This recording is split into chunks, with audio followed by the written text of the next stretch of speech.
Good morning, guys. How are you? It's Sunday morning. It's pretty early.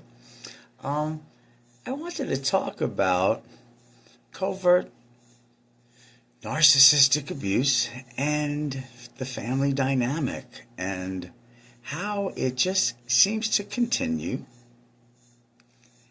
It continues on. And when you have complex post traumatic stress disorder and you've grown up around these loonies,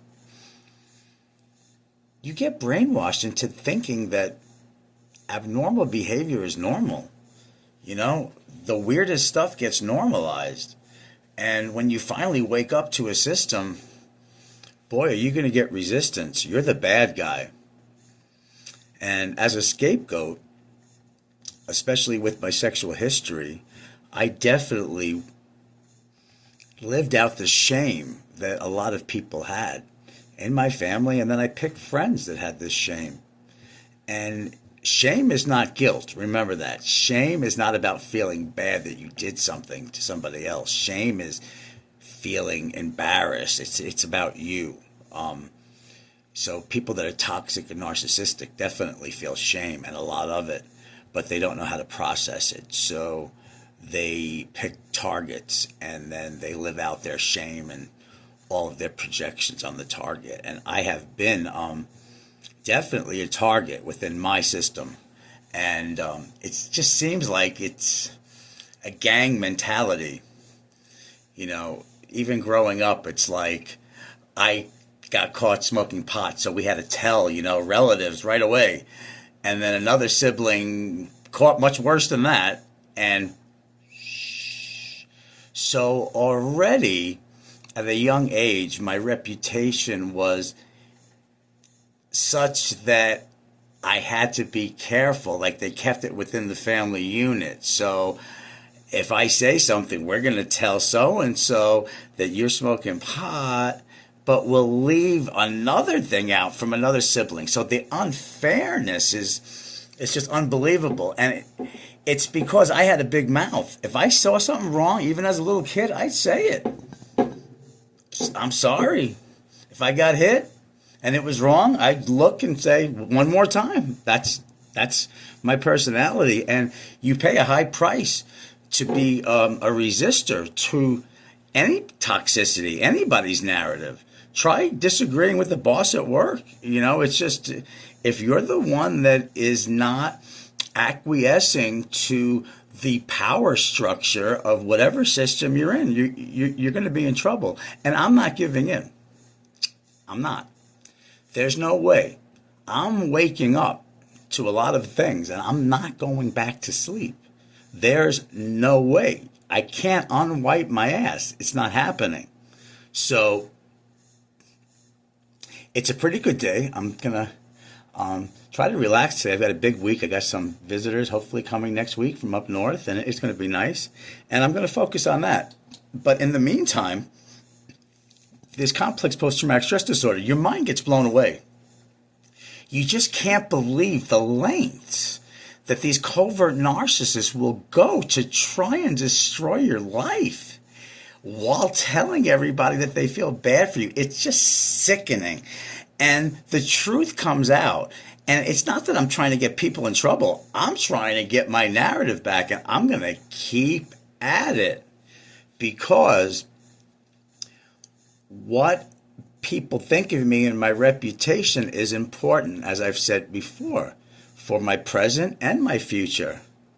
And I don't appreciate helping people and friends that infiltrate a sick family unit here and then play on that. It's just such a twisted pair. It makes no sense. And anybody that was a mutual hanger on, that was trying to come up with some type of to make it normal, what's your issue? I'm stuck with this, this type of family. What's in it for the other people, the flying monkeys? I don't know. I guess a boring life. I just can't imagine it. But And I can't imagine planning somebody's demise. Yeah, I have a temper. I'm human like everybody else.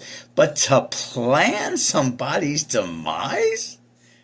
It's just, it's cuckoo.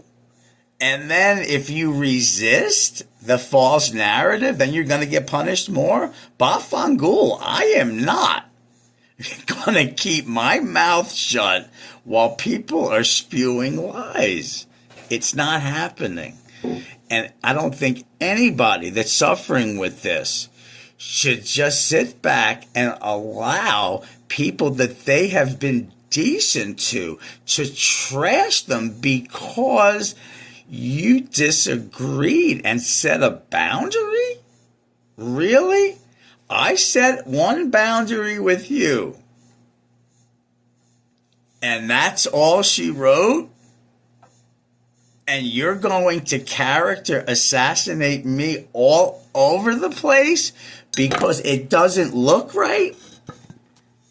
That you are like not in my company, I'm not in your company for 4 years, so you have to come up with something because why am I not hanging out for 4 years? That's a long time. Boy, he must have some problems if he doesn't like them. No, I had some problems until I escaped the insanity of you coming to my window, making believe you're the great-great-grandson of John F. Kennedy, writing psychotic letters, getting weird stuff mailed to the apartment, making believe my angel that had like a miraculous reflection in a picture, telling people on your YouTube channel it moved, and I have to watch that? At the same time being told that I'm crazy? Really? And then getting backed up by one of my relatives that knows how insane it is, but just chooses to... No, this is like mean, giant, adult 5-year-olds is what it's like. It's weird. And people that are dealing with this is what these grown-up narcissists are like. Even when they're older, 50, 60, 70, soon to be 80, it gets weirder and weirder. So state your truth. And you can't convince these people of reality. Don't try. If you're a truth teller, it's going to be hard, but do not try. Reality is not their forte. Okay? Delusion, psychopathy, wild thinking, confabulation because they have no empathy, so they don't remember, so they just come up with anything, or just don't even pay attention to it like you didn't say anything. It's hurtful. It's strange. It's cruel. It's twisted. It's psychotic. It's somewhat delusional. I don't know if I said that already. It's just cuckoo. So hang in there and know that you have a truth that nobody could take away. And I think that's the hard part. When you're a codependent, you look towards other people for validation. That's the thing, because if you're looking to a narcissist for validation, and that's your lifeblood, you're dying. Okay, so these people aren't going to validate you. They hate themselves so much, and there's so much jealousy in there that even when they like you, they hate you. While they're telling you they love you and writing it on little pieces of paper and leaving it by your car after your friend showed up and said he was John F. Kennedy Jr. and wrote a psychotic letter to your parents, but your aunt's gonna, which I have a copy of, is gonna write, "But I love you." That's a week after I get this crazy letter from my ex-friend, your tenant. It's insane. And people, covert narcissism is worse. I'd rather have a malignant narcissist that I know. Yeah, you're a jack. Yeah. But these people are sneaky. And they're weak. and they have no depth of character. It's all a facade. It's phony. And I hate phony. It's just, I mean, it's everything is fabricated. It's just, it's hard for me to believe I was around these people my whole life. It's like you wake up from this dream slash nightmare slash surreal matrix of like it's like Westworld or something, and you're like you were a robot. You just woke up and looked in the mirror, that clairvoyant, and look and go, what the? I was under a spell. And the spell is broken. You can't unwipe your ass. It's done. It's done.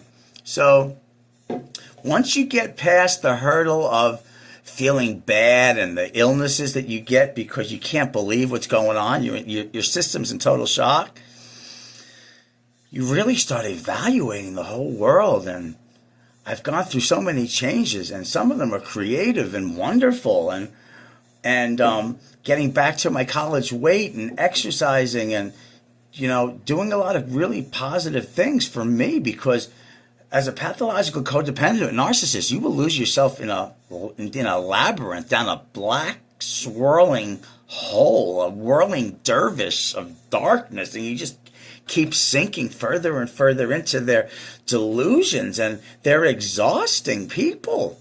They just suck at for your attention. They're just constantly draining. And what are you reading? What are you doing? What are you doing? It's constant.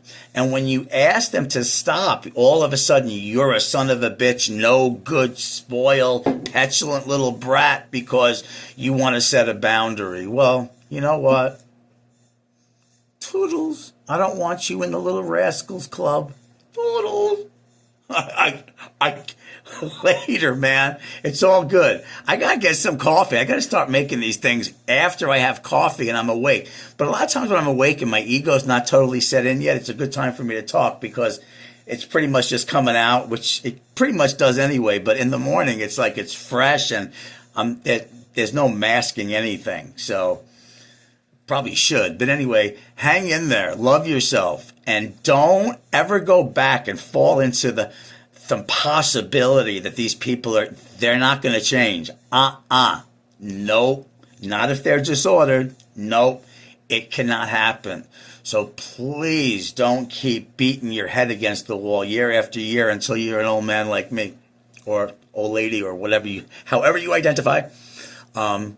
Take care and have a beautiful Sunday and enjoy your week coming up. Okay? Take care. Bye.